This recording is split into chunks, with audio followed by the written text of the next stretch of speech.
Hi everybody, I'm Skip Alzheimer, and welcome to the AV Geeks Lunchtime streaming show, where we watch old 16mm films. Why is it so dark? What's going on? Yeah, that's what you want. You tune in to watch me show old 16mm films, and then complain about the webcam and light. That's our life here. Anyways, I'm hoping that Argentinian Funk rock band doesn't slash reggae band doesn't take us down for footage that is clearly ours, like they did yesterday when we were watching Super Hippie. But we're going to start off today's show with what we call a trigger film. This film is intentionally designed to trigger conversation. And the idea is to trigger, come up with something that's provocative so you discuss whatever the classwork is. So I have a whole series of trigger films, but this one is working with older people. Enjoy.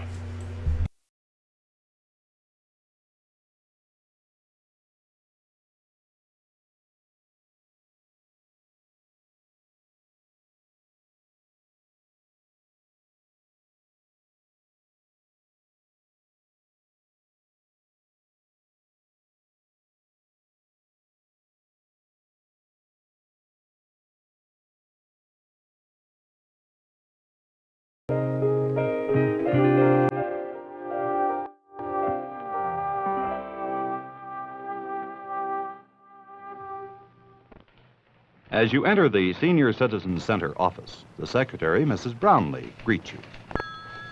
Just a minute, please. Senior Citizen Center. Yes, Mr. Allison. What was that? Speak a little more slowly. Huh? Have you tried to talk with him about it? Yes. Well, I think you've done everything you can. What? He said what? I see. I understand. Look, Mr. Allison, I'm really busy now. I'll talk to you about this later. Yes. Pardon? Oh, yes, I understand what you're going through. I'm sorry, but I really have to go. Okay. Yes. Mr. Allison, I really have to hang up now. Goodbye. Are those reservations ready yet? No, I'm afraid not. I'll bring them back to you in a few minutes. Okay. That was Mr. Allison on the phone. His calls are what I wanted to talk to you about. I don't know what I'm going to do. He calls me about once an hour about something. Usually it's nothing important. I know he just needs attention. He's so lonely since his wife passed away. You know, she's the one who had a heart attack last month. I understand his loneliness, but I have my job to do. How can I get my work done when he's constantly calling me? Ruth wanted those reservation sheets just now, and they would have been ready if Mr. Allison hadn't called 3 times already this morning. What can I do?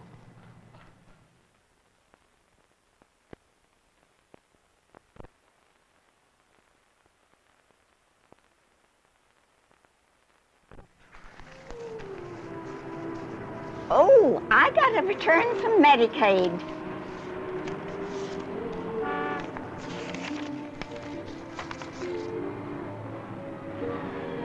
Oh. Medicaid says my income is too high. I can't believe it. You know, I can't pay my bills. And I have to spend so much for medicine each month. And you know how I watch my money. I spend every penny carefully to make it go as far as possible. But there just isn't enough money. Oh, yes, the food stamps help. But what I really need is some help with my payment of my medicine. How can I afford my prescription every month? I just can't believe they've refused me. I felt sure when you helped me make out the form that I'd really get some help. I've got to have the medicine, that's all there is to it. The doctor says I have to have it. I have to have that medication. Maybe if I were married and I could fill out that other form, show them a different way of my income, that would be better. But you know, they're just against us single people. All there is to it.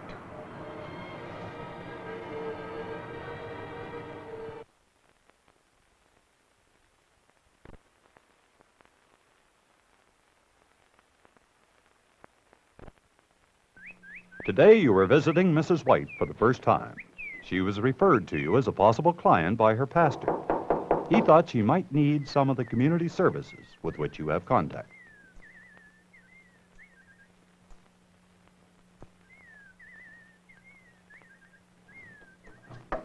Yes? If you've come to take me to that nursing home, you can just forget it. I told my son I wasn't going to go to any nursing home. Not as long as I had the strength God gave me. My son said I had to go to the nursing home because of my arthritis and my spells. But I'm not going. People just go there and die. But I'm not ready to give up yet. I don't want to go and live among a lot of old dying people. Oh, it may not be easy for me living here alone, but I'm not going to give it up to go to any nursing home. You can just tell my son I'm not going.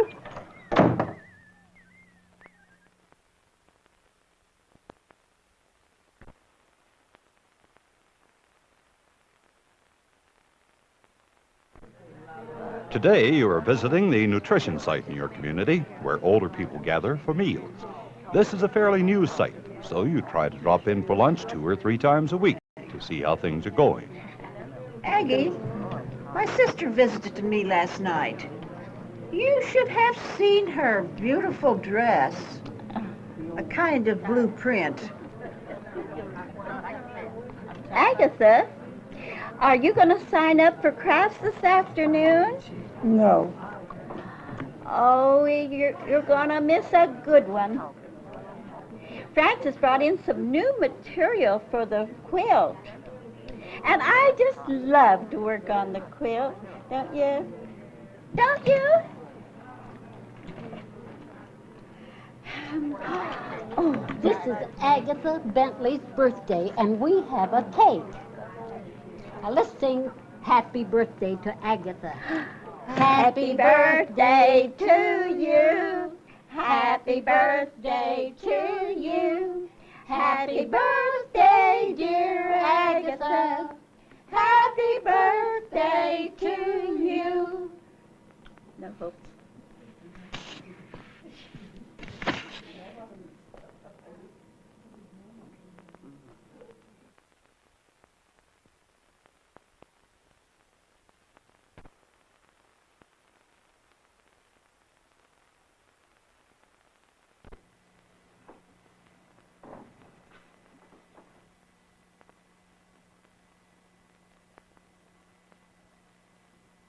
I don't feel too bad from surgery. Can you stay a few minutes? Have a seat. The pain is nearly all gone now. But I feel so helpless sitting here. I'm not used to having people wait on me. If only I could get out and walk around. I'd like to do things for myself. Come in. Hi. Oh, I'm sorry. I didn't know you had company. This is Chris Williams from the Office on Aging. Chris, this is Anna Glencoe, one of my neighbors. How do you do? I was just going by and thought I'd come to see what you wanted. I'm on my way to the grocery. Oh, some bread, I guess, and maybe some tomato juice. Fine. You can pay me later. Nice meeting you, Chris. Bye. It's nice of Anna to come by and offer to pick things up for me at the grocery. I don't know what I'd do without friends like her and you. I don't know how I can stand just sitting here months on end. There's nothing for me to do. I call them, but they don't have a van available. They don't have a van with a lift or a ramp. They've called all over the county, but there just is not a van available. I don't know what to do. Sometimes I feel like giving up.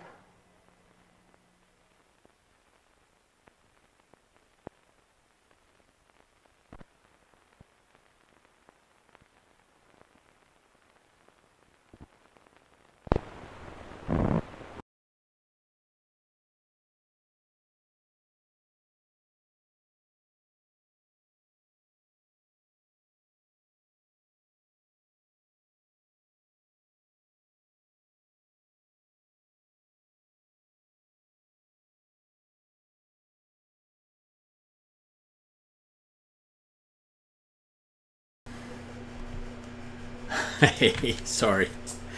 Had to walk away and get a hard drive that I was running checksums on, and anyways, so I have another one of those, and I have quite a few. I've shown library trigger films, which are people that work in libraries.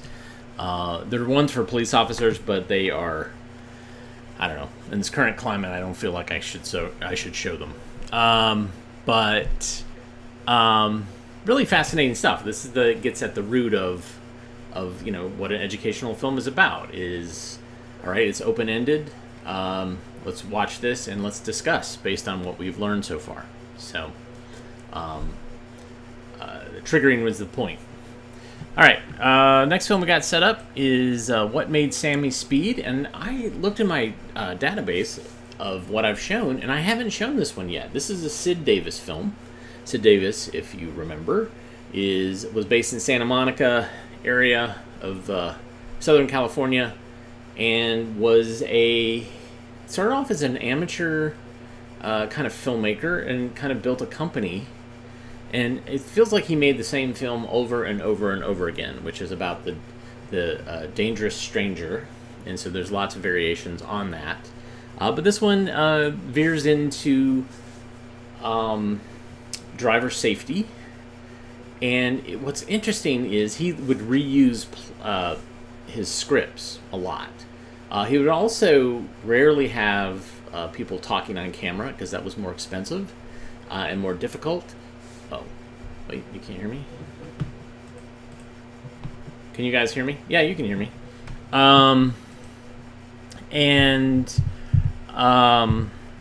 So this is very similar to another film that he made that was for kids called Bicycle Clown, and it's using the same kind of ideas, although the results here are more dire. So here's What Made Sammy Speed. Enjoy.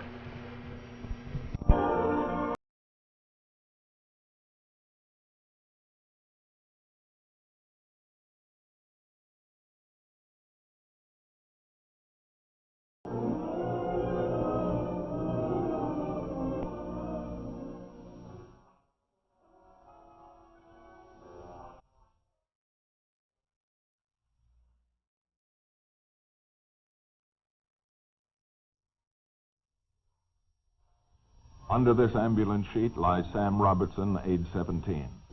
His parents proudly called him Son. His girl affectionately called him Robbie. His little brother admiringly called him Sammy. But the nickname in which he took the greatest pride was the one he'd earned among his high school friends, Speedy. And that's what killed him. Why did this have to happen? What were the reasons for Sammy's persistent speeding? What were the causes and events that led up to this tragic ending? These are vital questions. I'm a juvenile officer, and I decided to find out.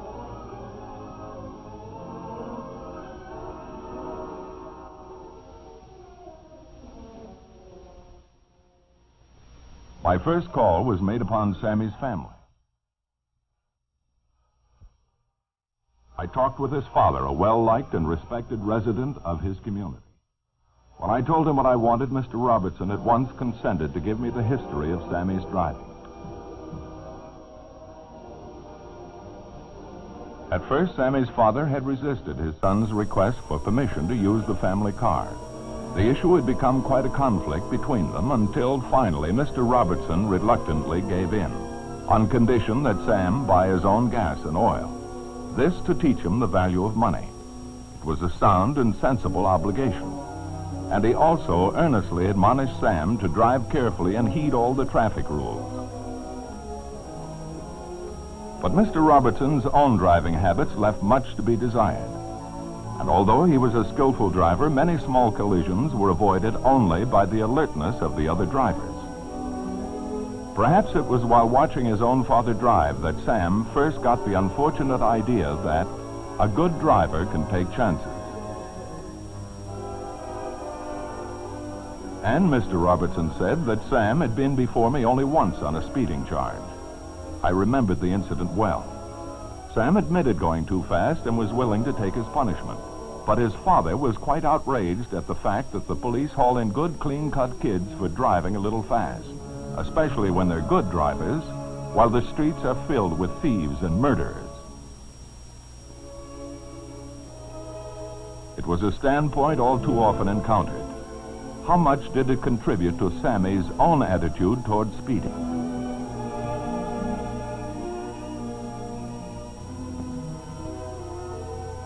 And I recall that Sammy's little brother, Billy, with fierce pride had said to me, "Sammy can drive better and faster than anyone."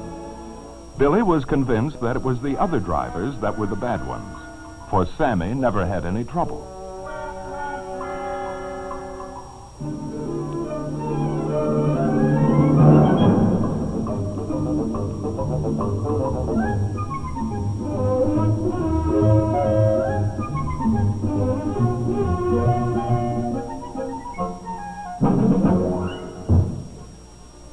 It was clear to me that this obvious hero worship from his younger brother must have been important to Sammy, perhaps making him take more reckless chances and drive even faster. My next stop was the high school Sammy had attended.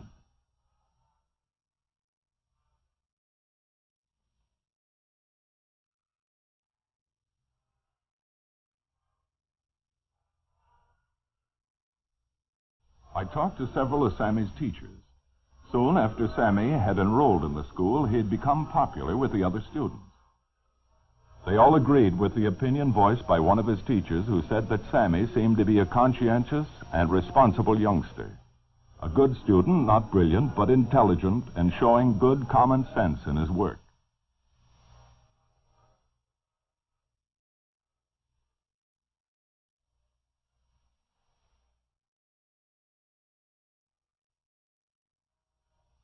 I made it a point to talk to some of Sammy's friends. In his attempt to become accepted and looked up to by his schoolmates, Sammy had tried to impress them with his driving. He sure could handle a car at any speed, they told me. But in spite of this, most of them wouldn't ride with him.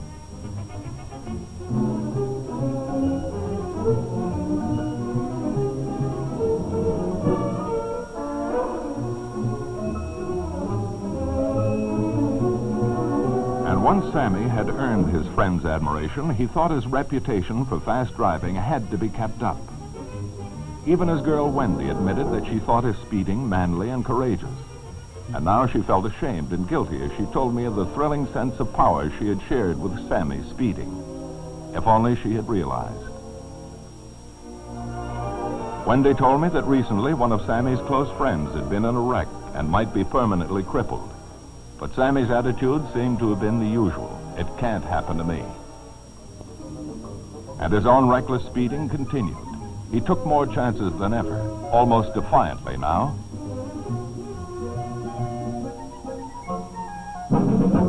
And I was told how Sammy was scornful of cautious drivers and always told woman driver jokes.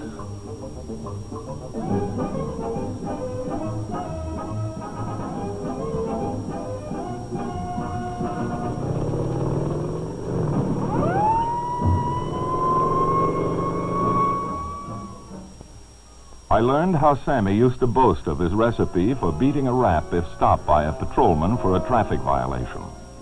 His trick was always to be extra courteous and polite, act real remorseful, and say, "Yes, officer," all the time. It often worked. Sammy had actually been stopped several times and let go with a warning.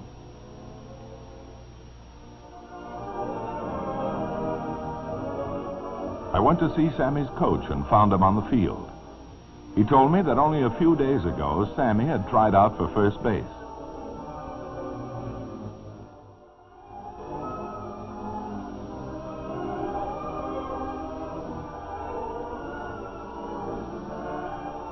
But he hadn't been able to make it. Perhaps Sammy had wanted to make up for this failure in some other way through his speeding, which resulted in his death.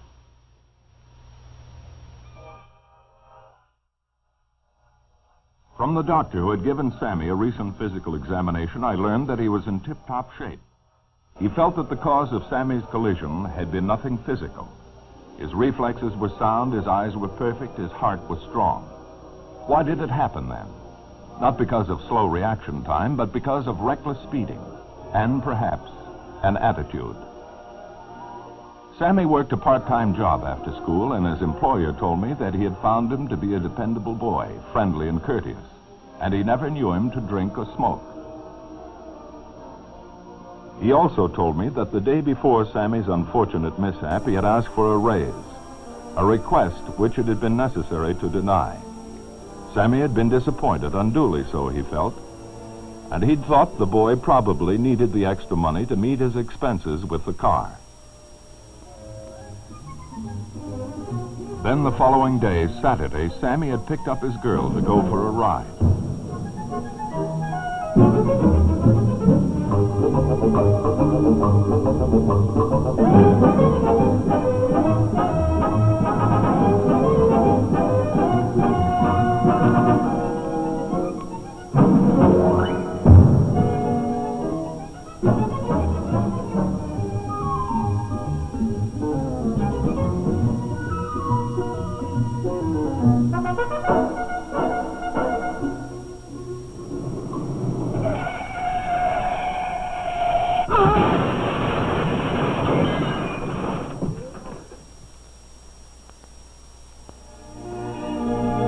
Not just one reason for Sammy's speeding, but many. And they had brought us both here. Sammy's early difficulties with his father over permission to use the car might have caused his mind to look upon it as a symbol of adult power and superiority. And speeding became a way of exercising this power. And his own father's driving example and attitude might have given him the dangerous notion that it's all right for a good driver to take chances. The admiration his speeding earned him from his little brother and the popularity with his friends at school must have been necessary and important for Sammy, and subconsciously, he must have wanted to make up in this way for other small failures and disappointments.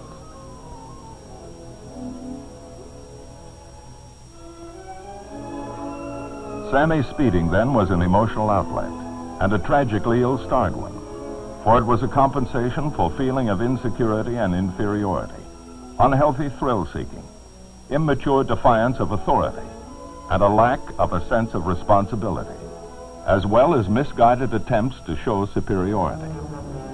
These, then, were some of the reasons for Sammy's speeding. There may have been others. If there were, he took them with him.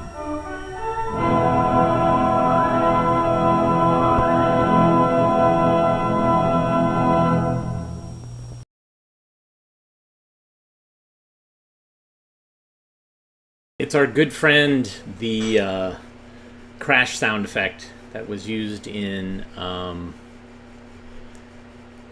what is it called? Transfusion? The Nervous Norvis song. So it shows up a lot. We hear it a lot. So much so that it's even though it sounds kind of tragic in the how it's used, it's now kind of funny because we keep hearing it over and over again. All right, so behind me, I have a film scanner, and I have a film set up. It's by Family Films, which were the people that did these kind of sitcoms. Well, not really sitcoms. They're more just kind of dramas about Christian values in the family. And so I have not transferred this, and it's very vinegared, so it's going to kind of wave a little bit. But we'll give it a shot. We'll see if it works. So here is... where is it? I Don't Want to Win. Enjoy.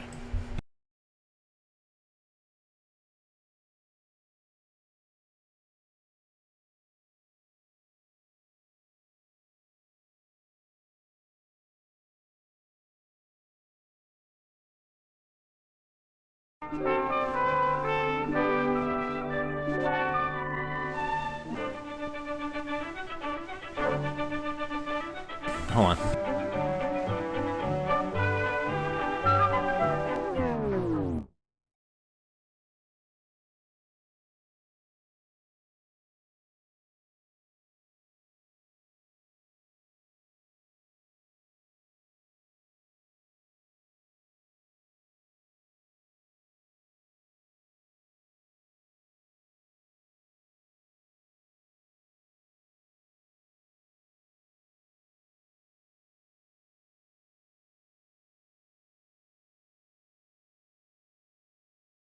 A tension thing. I'm trying to get it to be tense and then also frame it correctly. I think I got it. All right.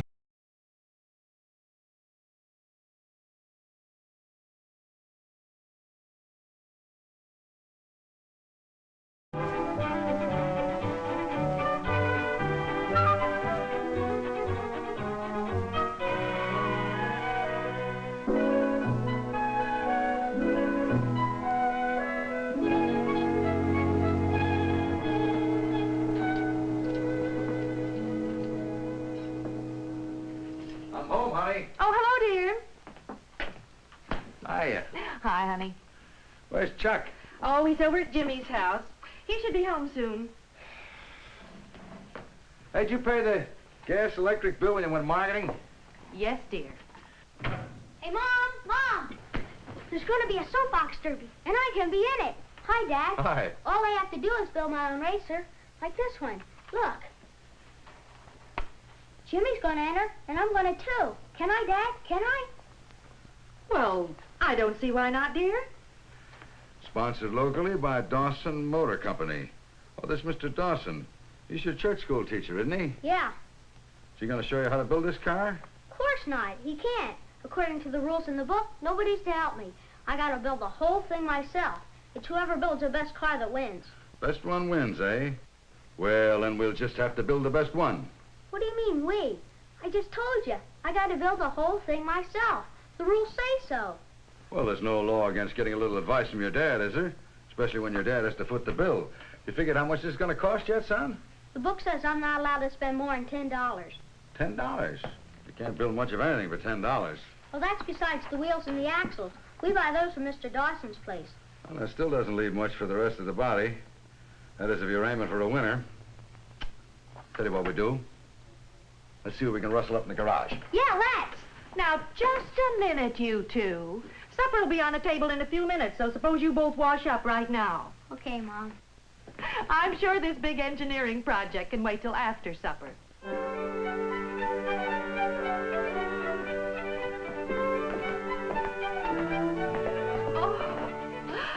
I thought a soapbox racer was simple. Do you mean to say it takes all this to build one? Yeah, and a lot of other stuff, too. I already spent more than $8, and I still don't have the body yet or the paint or anything.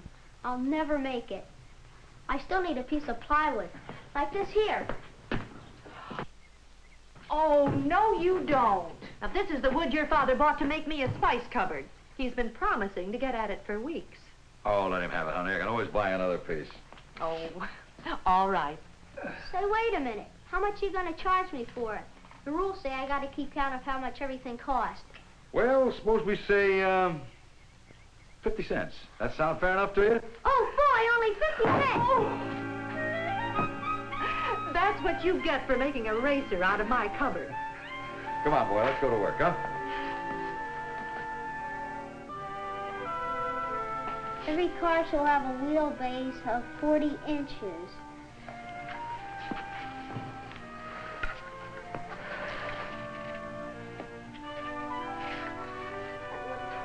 right here. Hey, let me see that book again. Just as I thought, not less than 40 inches. But you can have more, lots more. Come on, spread them out. You think I should? Sure, you'll get more speed. Might be the difference between winning and not. I'll get the square. Yeah.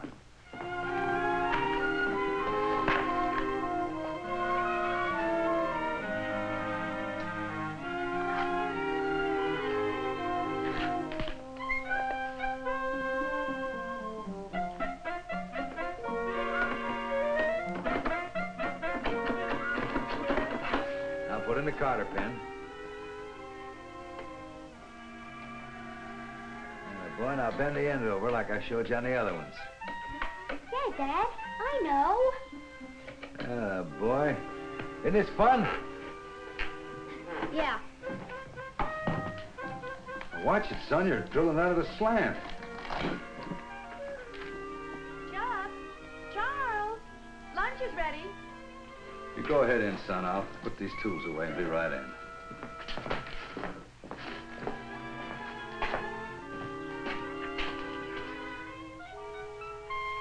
Told him not to drill it on a slant.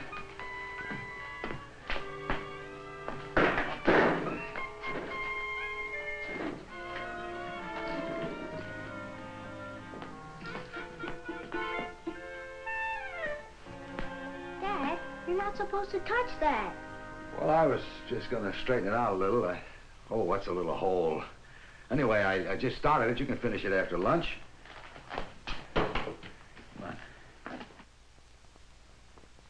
Boy, is this complicated. You got the steering figured out yet? Yeah, and the bulkheads, too. I'm working on the brakes now. How'd you do it so fast? Well, I just did, that's all. You can ask your dad about the steering, you know. It isn't against the rules to get advice. Yeah, I know, but I don't want to. This is a private project. How about your dad? He's been hanging around much? Yeah, sure. You know how it is with grown-ups. You're telling me I had to tell my dad to stay away. First thing you know, he'd start taking over. Then I'd get disqualified. This is a lot of work, but it'll be worth it, though, when we go zooming down those hills. Won't it, Chuck? Yeah, sure.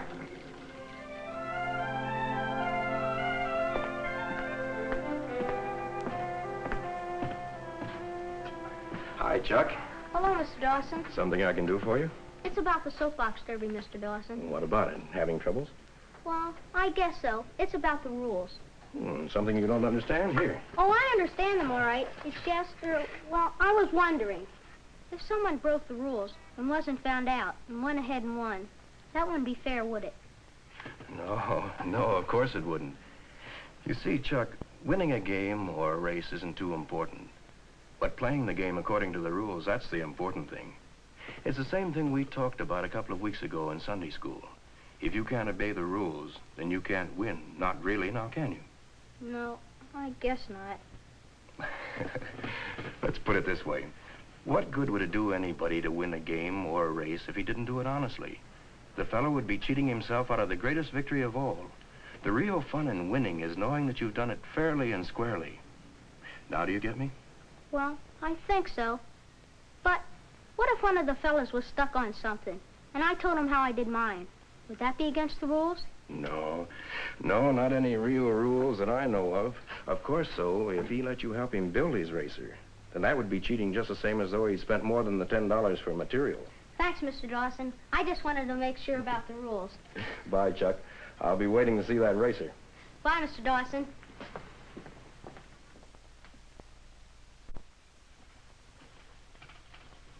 I'm home. Oh, it can't be that time already. Why, I haven't even thought of starting supper. Oh, relax, honey. I just happened to come home from the plant early. Wasn't anything doing, so I thought maybe Chuck and I could get a couple extra hours in on this racer before dark. Dear, aren't you taking a little too much interest in this project? Well, since when can a father take too much interest in his son? That's what dads are for. Give him the benefit of his experience, keep him from making mistakes. But, dear, have you thought that you might be keeping him from something else? Like what? The satisfaction of doing something for himself. Well, he is doing something for himself. Why, I've hardly touched that racer. Why, only this morning, I had an idea that if Chuck would take the plywood and... Please, don't waste that talk on me. You know, I'm beginning to think I'll be glad when that racer's finished, so things can get back to normal around here. Tell Chuck I'm in the garage.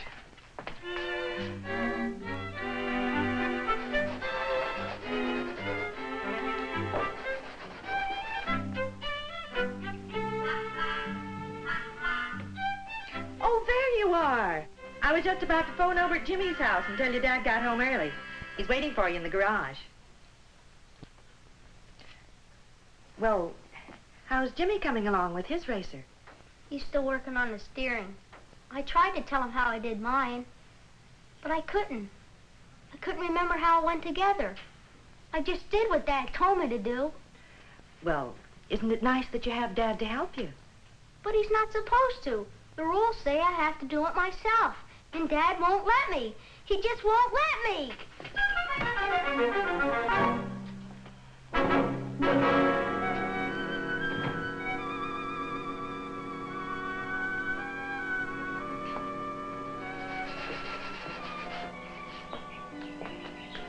Well, what do you think?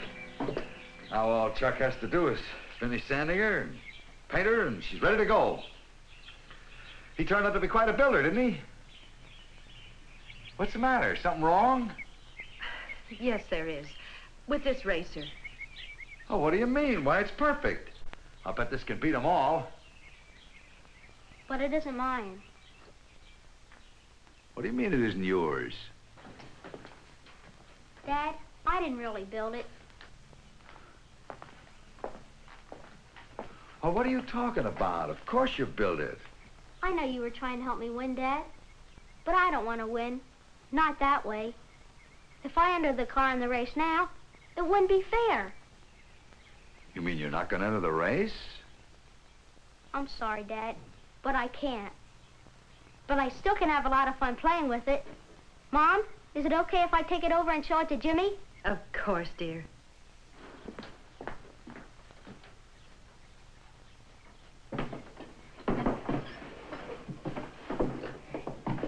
Give me a push, will you, Dad? I want to see how far I can coast.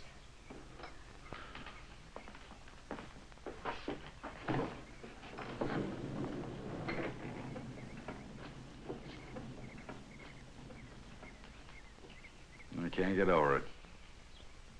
My own boy having to straighten me out. I'm supposed to set an example. What happens?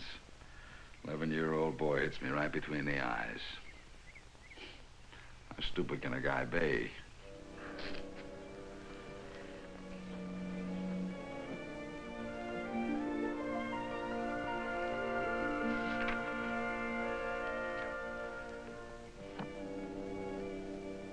Somewhere in here it says, a little child shall lead them.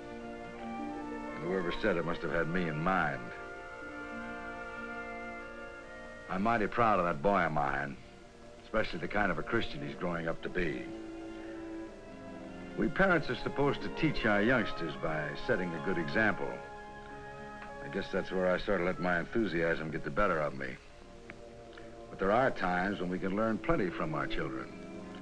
Especially when it comes to putting into practice our faith in Christ the Savior. That's why I'm proud of the way Chuck did the right thing about his racer. You can be sure you won't catch me slipping again. Well, I hope.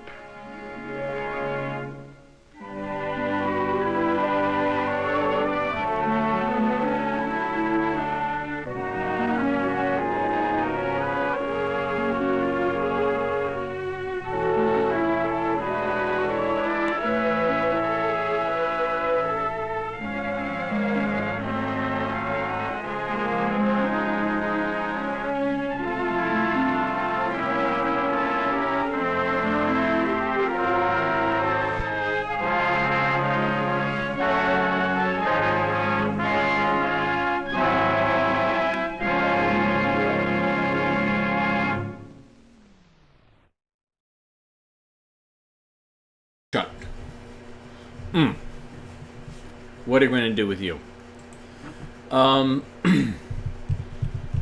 if this was a real sitcom, maybe a late 60s, early 70s, so Chuck would make his dad stop helping him, and then his dad would go to the next door neighbor's kid whose dad is an alcoholic or isn't there, too busy for his kid.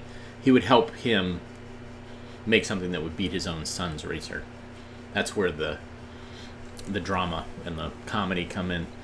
So I have a couple of these, and they feature character actors that sometimes show up on television and movies, and it's like Leave It to Beaver, but somebody's reading the Bible at the end. All right, here's another film. I looked in our spreadsheet of films that I've shown, and I don't think I've shown this one. So here's Roller Skate Safely. Enjoy.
Roller skating, the sport of the 80s, with a long and colorful history behind it.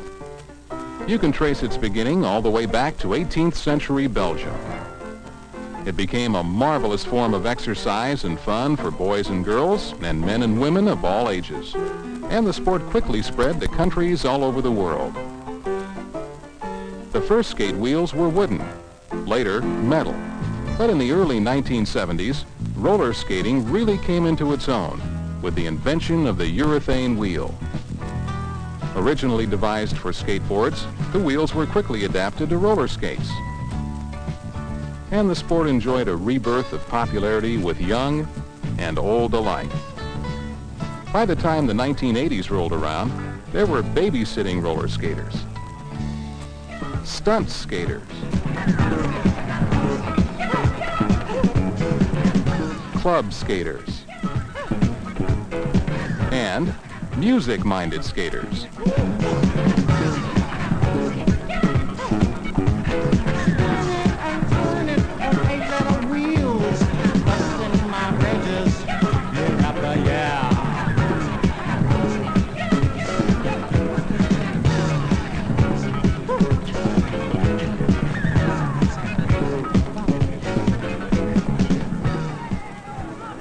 Because more and more people are discovering the sport every day, there are certain aspects of it you should know to help you skate safely and really enjoy it.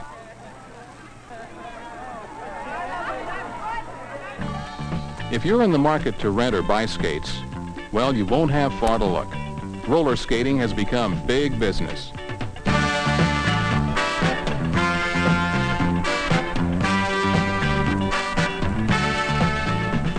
Skates come in a variety of styles, designs, and colors. Prices range from around $20 into the hundreds of dollars. The less expensive skates will probably be less durable and could be less safe. Experienced skaters say that boot skates give the best support, so choose yours carefully. Most amateur and recreational skaters are not aware of the importance of safety gear, and this has caused an alarming number of injuries. The experienced skater and members of skate clubs are very aware of this and never skate without the proper protective equipment.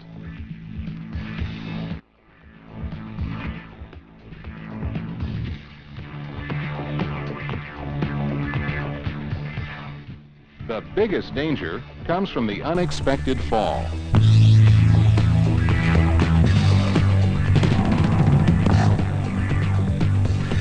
In most falls, it's the wrist that's most vulnerable. The wrist guard is a must in preventing serious fractures or breaks. Wrist fractures account for most of the 100,000 roller skating injuries reported each year. Knee pads and elbow pads will help prevent fractures and skin burns. The same holds true for gloves. And for the more daring stunt skaters, helmets are a must.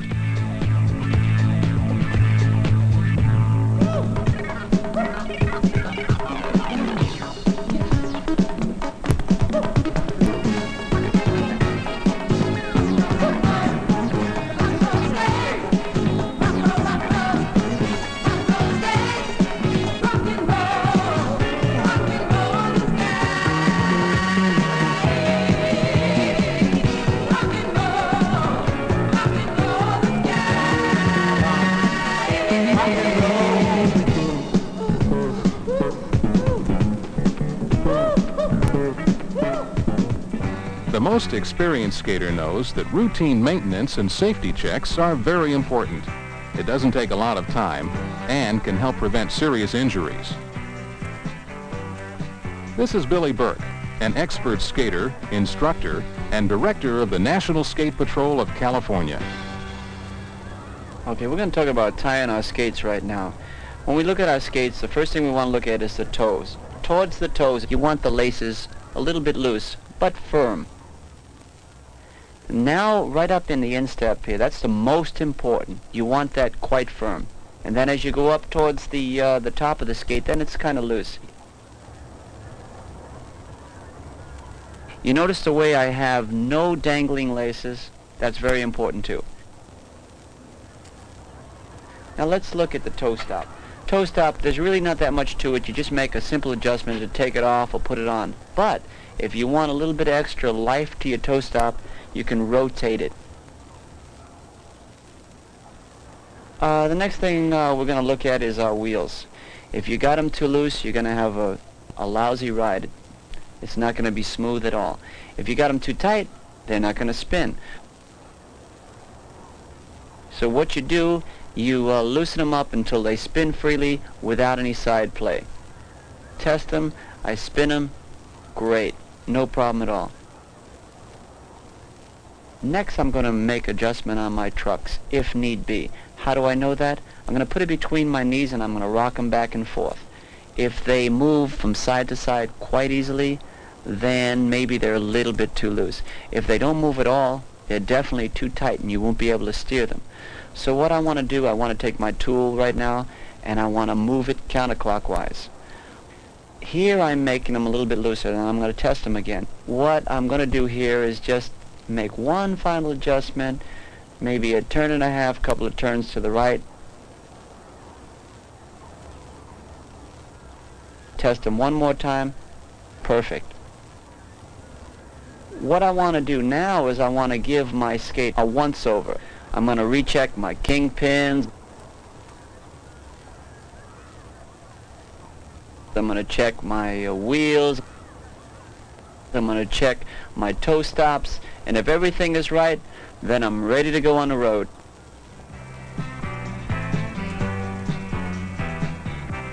Once you're sure your skates are in proper condition, you should be equally sure of your skating skills. If you're just starting out, you may want to take some lessons from an experienced instructor. One of the most important things a student needs to know when he gets out there and skates is how to stop. First, I'm going to show a toe stop, probably the easiest, most basic stop of all. Okay, I want to start by actually resting my weight on the back toe stop. I like all my students to know that when they do a toe stop, that their foot should slightly point out. If it points straight down, it's going to bump on the pavement.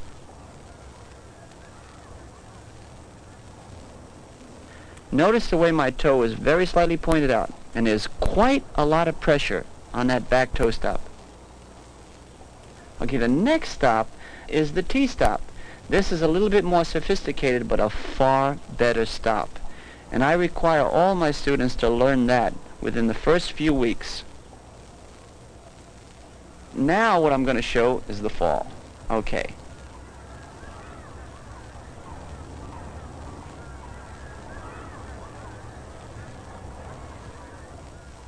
Notice the way I flex my knees? Students, they never learn to bend their knees in the first few weeks because they're so stiff. If you can teach people the importance of bending their knees and being flexible, a lot of injuries will be reduced. Now that fall right there, the most important part of it was tucking the elbows in, being relaxed, and getting as close to the ground as possible. And of course, the safety equipment goes along with that. Now here's some of my students. They're going to try this. This should be fun. A lot of them picked it up quickly. They're a little bit nervous. The thing that she didn't do there is she didn't really get into the fall.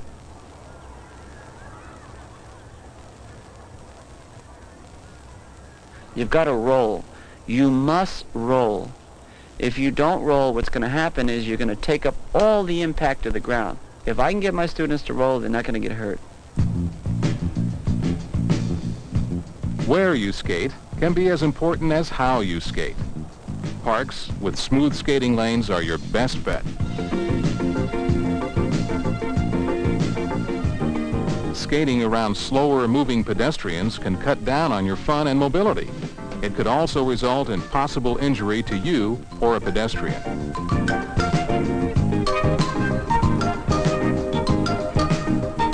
In most places, skaters have equal rights with pedestrians to sidewalk space.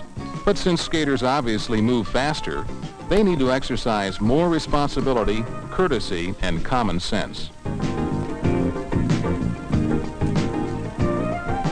While there are some establishments that allow skates to be worn inside, be aware of off-limit areas.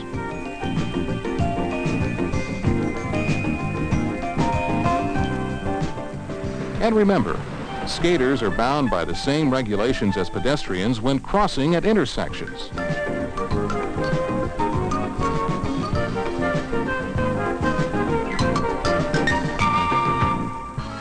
Be aware that alcohol and drugs do not mix with any sport, skating included. Loss of coordination and control at high speed is dangerous business.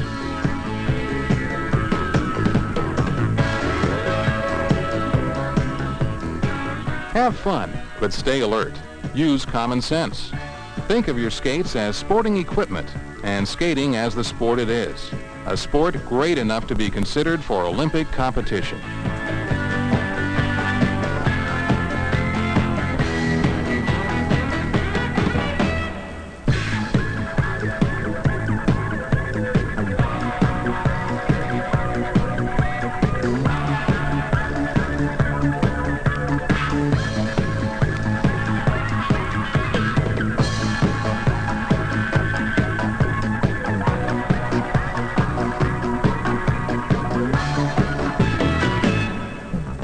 Well, think you might like to try roller skating?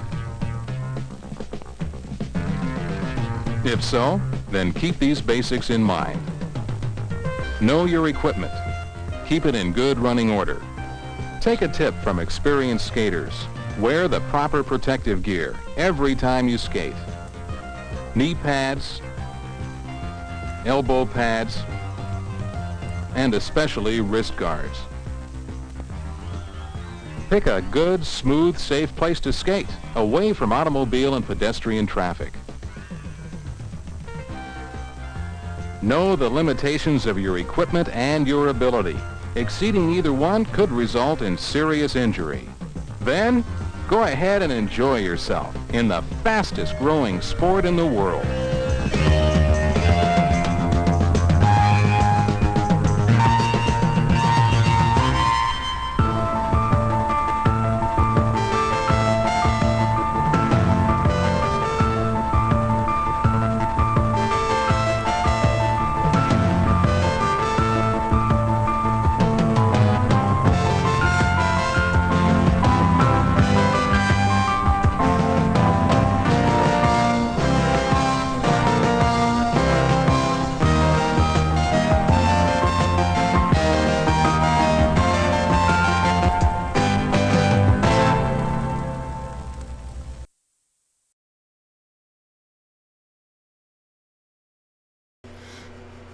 That was great. We'll see what YouTube says about who wrote the that rock and roll song in the beginning and some of that great funk stuff. Thanks for tuning in today. I very much appreciate it. We will be back again on Monday, live. And I hope everybody has a good weekend. Yeah, we won't be traveling, so we'll be around. If you like what you saw, please hit the thumbs up button or the like button. If not, hit the subscribe button, the share button. You can also go to avgeeks.com and see other stuff that we have, including our 24/7 channel that we are working with. And the company we're working with is a little buggy, so sometimes it doesn't work, but mostly it does. So go check that out if you're jonesing for some more educational films. Also, we've been, instead of getting coffee, we've been asking that people donate to Apple Shop who went through a flood. And they were as prepared as they could be post-flood to deal with the materials, but there's still a lot of work and money to be spent. So, everybody have a great rest of your day. Please rewind and love each other, and we will see you again on Monday. Everybody take care.